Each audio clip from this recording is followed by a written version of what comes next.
We were very much on the fence that I don't even know if multiplayer is going to make it in Gears at that time. We were the start of summer and this thing is shipping in fall. There was a very specific moment where we were having those discussions of, do we just cut this? I'm Lee Perry. I was gameplay designer and lead level designer on Gears of War 1, and this is the story of how multiplayer almost didn't happen.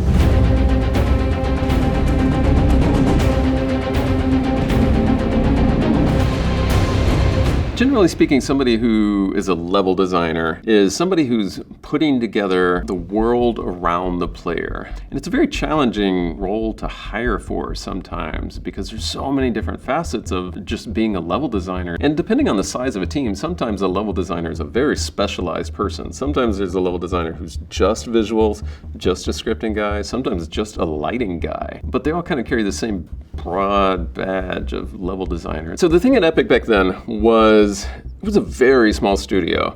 Everybody was fiercely independent. And so you get games like Unreal Tournament where one level designer wants to make pyramids in space and one level designer is making a castle and one level designer is making skyscrapers, and everybody was kind of like, yeah, you just kind of make some cool stuff and we'll put it in a game.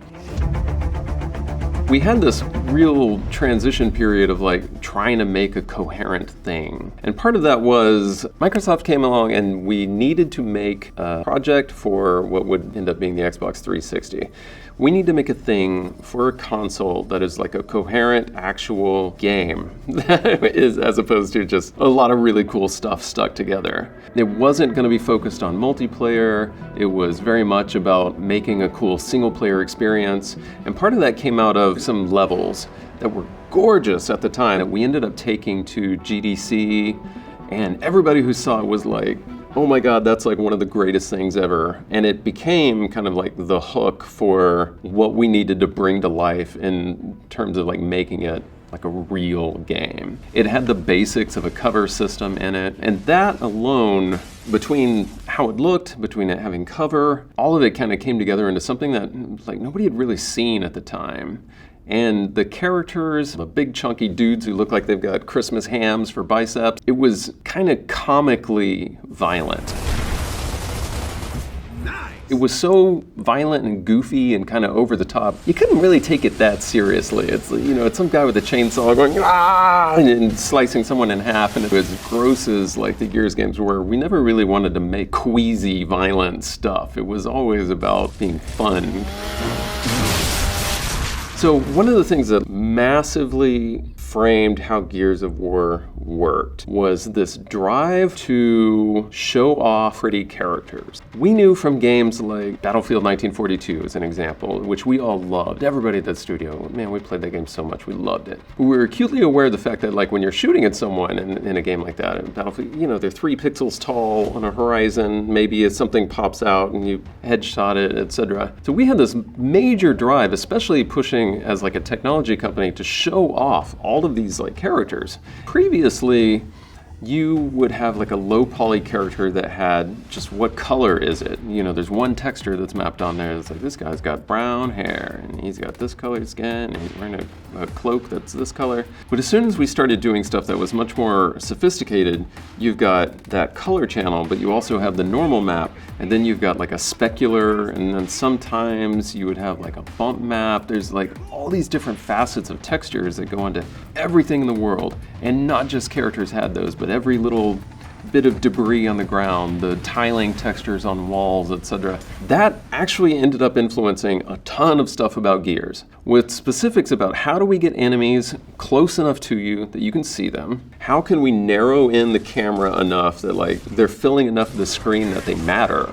And it was a very tricky balancing act to try to get a shooter to work with somebody who's, you know, 12 feet away from you in game. And so there was one level called Street Fight, where it was just like this narrow street, and there was a couple of doors and stuff over here, and there were some enemies over here, and there was like a line of cover between the curb on both sides. And it was so radically condensed that when we first played that and we had enemies hopping into cover, you felt so much more vulnerable. You felt like that person, if they really wanted to like roll over here or whatever, is like an imminent threat, but they were also really visible. Even when they're in cover, and even when the cover looks good, you see them pop up, and it's always artificial AI, like they hold it for too long or whatever, but it looked really good. But the very core concept that we wanted to show big characters, it shaped everything. It shaped why we ended up having cover. It shaped why we had the little roadie run thing where the camera, adjusts slightly. And then when you slam into cover and the camera's up here and it like tightens in on stuff, the drive to just show characters kind of designed a big chunk of the game for us. We knew from a very early point that we wanted to do multiplayer. We had these moments where we're looking at what we had made and had to offer, and it was so daunting because any attempt to like mentally connect what we were doing with what Halo was doing, we were just dramatically losing that battle in terms of the manpower we had associated with the effort. We didn't have a team of people making just multiplayer maps. More than that, we weren't really having a whole lot of fun playing multiplayer in it. We were very much on the fence that I don't even know if multiplayer is going to make it in Gears at that time. And we were, at the start of summer, and this thing is shipping in fall. There was a very specific moment where we were having those discussions of, do we just cut this? Because we're never going to be able to compete with that.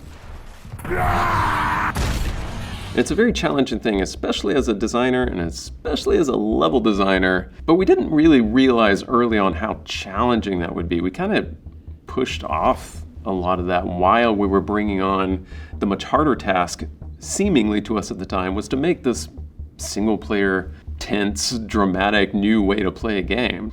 And we still didn't have what we felt like as a fun multiplayer. We went through a phase where what if we make a map that is very similar to Counter-Strike's Dusk, just to see what that's like to play with our cover system. And it was always a train wreck. Those games, they play fundamentally different. Everything that we were trying to kind of base our previous multiplayer knowledge from were worlds where I could be in a room and I'm sneaking through it, and an enemy comes through this door, and in 1.2 seconds he pops you in the head and you fall down dead, and you never saw him come at you. You had no idea he was going to be there. And that was kind of like what all of multiplayer was through most of Gears 1, was just these very frustrating moments of it. I think, a lot of the maps that we were pulling our influence from were as well, Counter-Strike maps and Unreal Tournament maps, and every first-person shooter map was all about mobility.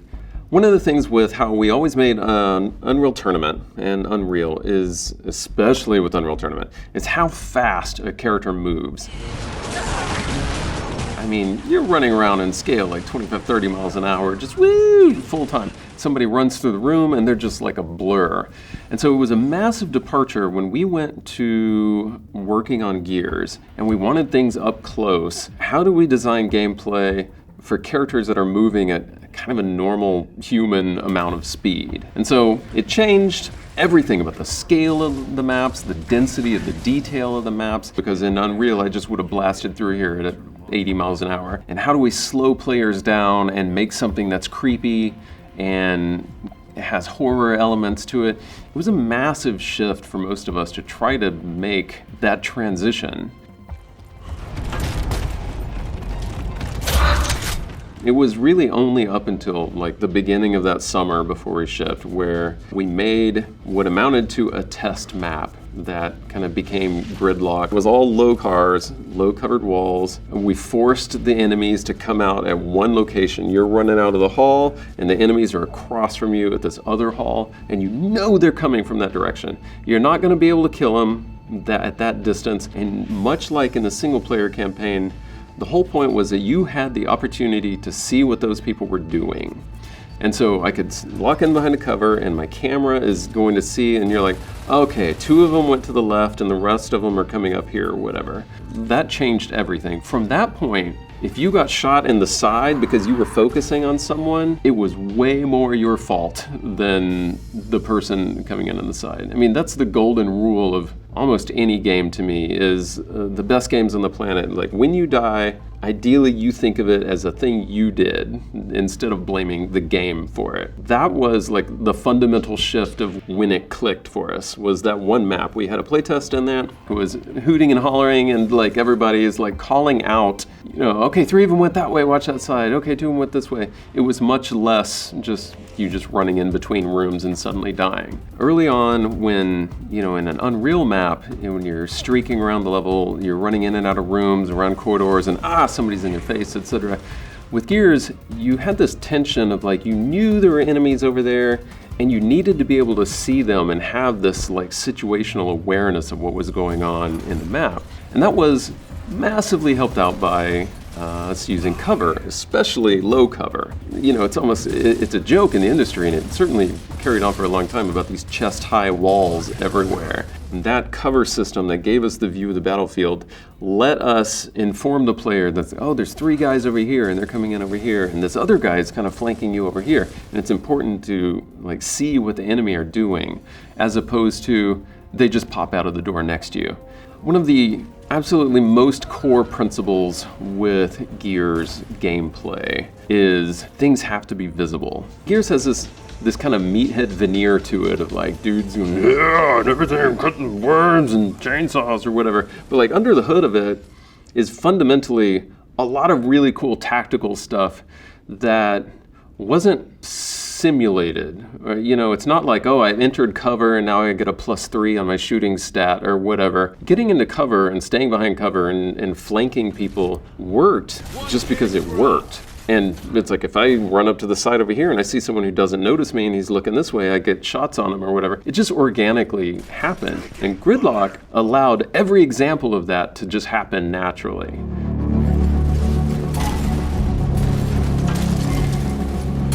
We had just finished a play test, and everybody was super excited about it. And it was a very like open discussion in that room with the people who were playtesting that as to whether, you know, is this enough to continue keeping this as a feature, and whether we were going to ship with multiplayer at all. Come on! And from the moment that map occurred, we knew that we needed a lot more maps that were of that flavor, basically, that still had as many lessons learned from our single-player campaign as we needed to bring into multiplayer. It basically took everything that made the tactical versions of gameplay for Gears just really snap and pop. And that's basically kind of became, we need to do that as much as possible with all the future maps. Really recognize that these are the things that make them function. We need this in all the maps.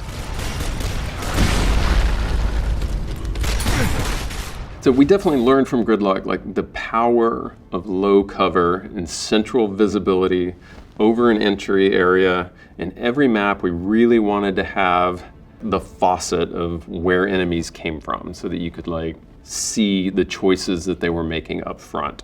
Or at least if you didn't see somebody, you knew they did something else. Like, okay, only 3 guys ran out of here. The other 2 must be running to this area over here, etc. And so we kind of just had like the playbook for how to make maps after that. Like everything that we could think of where you could put low covers, and it was like, oh, a graveyard, tombstones. Tombstones are low cover. We'll make one of those. I think for the most part, any map in Gears that had like, you know, the good bones there for low cover and good visibility, etc., those were always a win-win. Every time we had something that felt like a classic Gears map, we knew that was going to keep benefiting us for title after title. One of the cool aspects about Epic back then, when there were just like, you know, a couple dozen of us, there was a fair amount of freedom, kind of like how Unreal Tournament had maps from all different flavors and genres and stuff. I don't really recall ever a specific moment when we were like, we should try and do this thing. It was like so many things that happened in Gears were happy accidents that like we were able to recognize sometimes and kind of like capitalize on.